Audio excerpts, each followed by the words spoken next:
सवाल यह है कि यह गोपनीय रिपोर्ट लीक कैसे हुई। क्या किसी ने सोची समझी रणनीति के तहत इसे लीक किया है? इसे सिर्फ देश के मुख्य न्यायाधीश, प्रधानमंत्री और राष्ट्रपति के पास भेजा गया था। आज यह रिपोर्ट चर्चा के केंद्र में रही।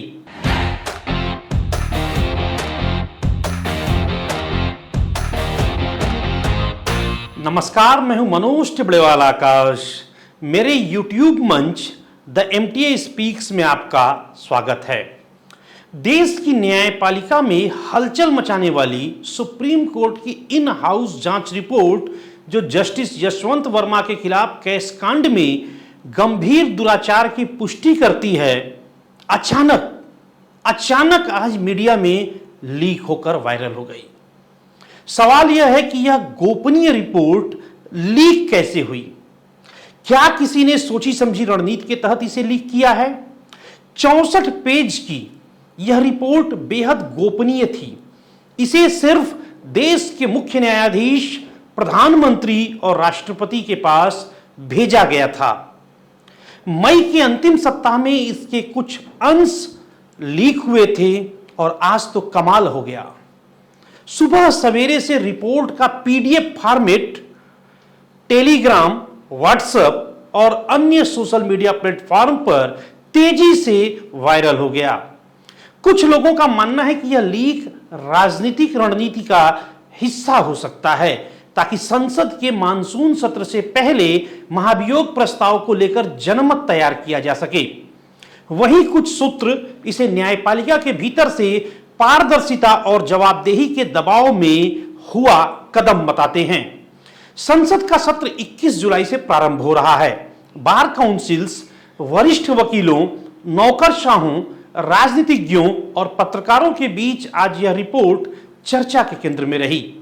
हालांकि सुप्रीम कोर्ट की ओर से इस लीक रिपोर्ट पर कोई आधिकारिक प्रतिक्रिया नहीं आई है। इस केस कांड ने हमारे देश की न्याय प्रणाली की गरिमा पर गहरे सवाल खड़े किए हैं। देश की अदालतों में इंसाफ को प्रतिष्ठा दिलाने वाले न्यायमूर्ति इस बार खुद उस कटघरे में खड़े हैं जहां उनका चरित्र, नैतिकता और न्यायिक ईमानदारी सवालों के घेरे में है।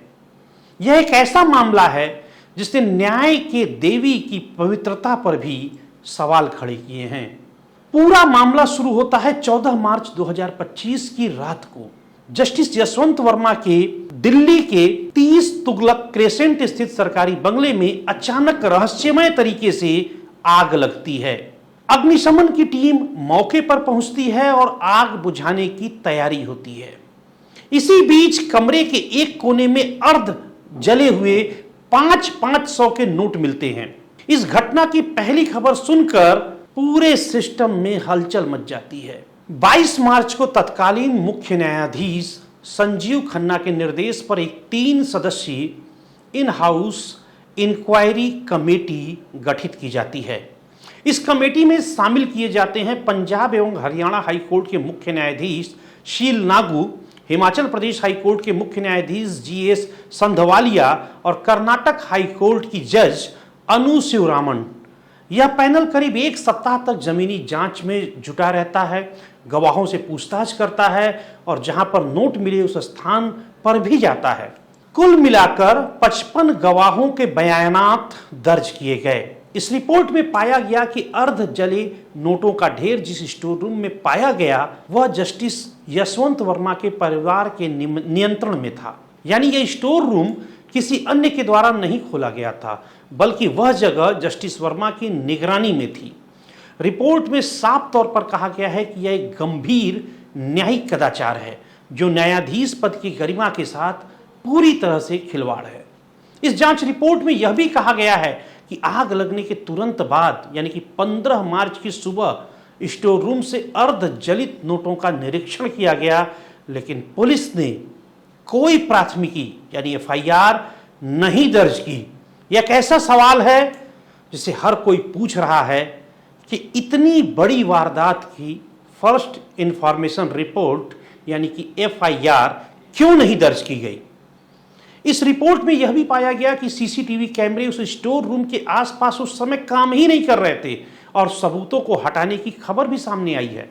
एक 11 सेकंड का वीडियो रिकॉर्ड हुआ जिसमें भारी नोटों का पता चलता रहा और कोई आवाज पीछे से कहती रही, यहां तो नोट ही नोट हैं। यह सब देखकर जांच टीम ने निष्कर्ष निकाला, जस्टिस वर्मा की कार्यविधि में साफ तौर पर गड़बड़ी है, जिसमें क्लियर जमीनी इलेक्ट्रॉनिक प्रत्यक्ष साक्ष्य मिलते हैं और आरोपों में पर्याप्त तथ्य पाया जाता है। यही नहीं, स्टोर रूम को न्यायाधीश और उनके परिवार के सक्रिय या गुप्त नियंत्रण में पाया गया। एक आधिकारिक बयान रिपोर्ट में लिखा गया है, कहा गया है इसमें, इस समिति का दृढ़ मत है कि न्यायाधीश वर्मा और उनके परिवार ने उस स्टोर रूम का नियंत्रण रखा था और उन्होंने ही रात्रि में वहां से नोटों को हटवाया। इन निष्कर्षों के आधार पर 3 सदस्यीय समिति ने सिफारिश की इम्पीचमेंट की प्रक्रिया शुरू की जाए। तब तत्कालीन सीजेआई संजीव खन्ना ने राष्ट्रपति और प्रधानमंत्री को पत्र लिखा जिसमें इस गंभीर कदाचार को प्रतिनिधित्व किया गया और न्यायाधीश को हटाने की सिफारिश की गई। अब संसद के मानसून सत्र से ठीक पहले केंद्र सरकार इम्पीचमेंट की प्रक्रिया की तैयारी में है। संसद के दोनों सदन में बहुमत के लिए पैरवी की जा रही है ताकि इम्पीचमेंट प्रस्ताव न सिर्फ लाया जाए बल्कि पास करा लिया जाए। कहा जा रहा है कि जुलाई से अगस्त तक चलने वाला मानसून सत्र 21 जुलाई से 12 अगस्त के बीच यह प्रस्ताव कभी भी पेश किया जा सकता है। इस बीच राजनीतिक प्रक्रियाएं भी तेजी से आ रही हैं। कांग्रेस के सांसदों ने जस्टिस वर्मा से आग्रह किया है वह इम्पीचमेंट प्रस्ताव की लंबे खींचतान से पहले ही इस्तीफा दे दें। इस बारे में कांग्रेस के सांसद, चौथी बार के वरिष्ठ सांसद और देश के जाने माने वकील डॉक्टर अभिषेक मनु सिंघवी ने एक अखबार में एडिटोरियल लिखा और उन्हें कहा कि जस्टिस यशवंत वर्मा को अपना पद छोड़ देना चाहिए। वहीं जाने माने वकील कपिल सिब्बल कहते हैं कि यशवंत वर्मा एक उत्कृष्ट न्यायाधीश रहे हैं और पूरे इम्पीचमेंट कदम को कपिल सिब्बल अनुचित और राजनीति से प्रेरित बताते हैं। वहीं कांग्रेस ने सुप्रीम कोर्ट की इन हाउस रिपोर्ट को इम्पीचमेंट के आधिकारिक आधार के रूप में इस्तेमाल करने पर सवाल खड़े किए हैं। यह कहना कि संविधान और जजेस इंक्वायरी एक्ट के तहत प्रक्रिया पूरी होनी चाहिए, न कि केवल सुप्रीम कोर्ट की अंदरूनी जांच से फैसले लिए जाने चाहिए।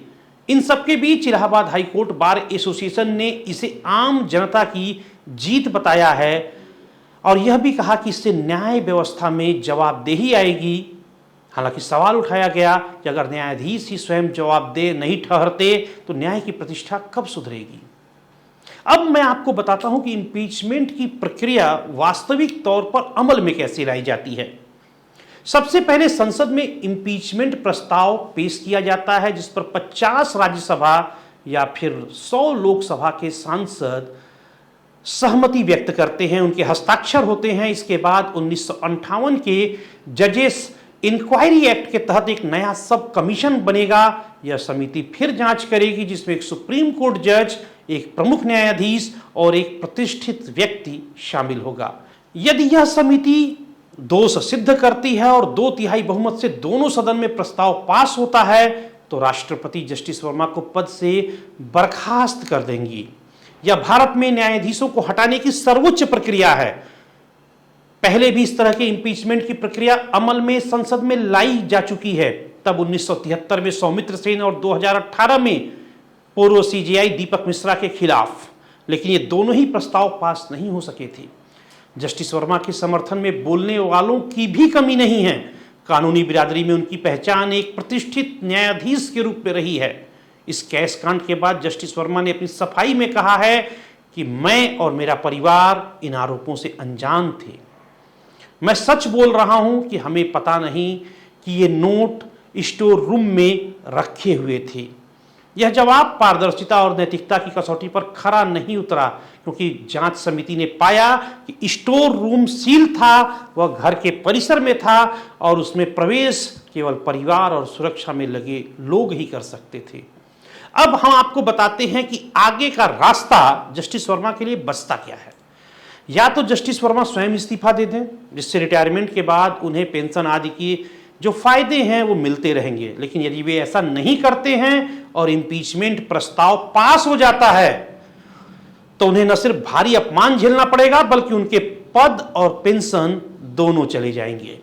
लेकिन इन सबसे बड़ी चुनौती न्याय प्रणाली के सामूहिक विश्वास की बनी हुई है। इस पूरे मामले के पीछे अब एक नए सार्वजनिक पब्लिक डिबेट की शुरुआत हो चुकी है। जजों के खिलाफ जवाबदेही, नैतिक आचरण की जरूरत और उनकी संपत्ति घपलों की असलियत। कुल मिला के यह एक ऐतिहासिक मोड़ है। अपने आप में पहला मौका यह हो सकता है जब एक उच्च न्यायालय के न्यायाधीश को संसद के माध्यम से बर्खास्त कर दिया जाए। और यह सवाल अब सामने आने लगा है, क्या न्याय की प्रतिष्ठा साफ दिली, नैतिकता, जवाबदेही के भरोसे बनी रहेगी या फिर नहीं। मेरे YouTube मंच द MTA स्पीक्स के आज के अंक में बस इतना ही। कल इसी समय मैं फिर आपके सामने हाजिर होऊंगा देश के एक और ज्वलंत मुद्दे के साथ। तब तक नमस्कार।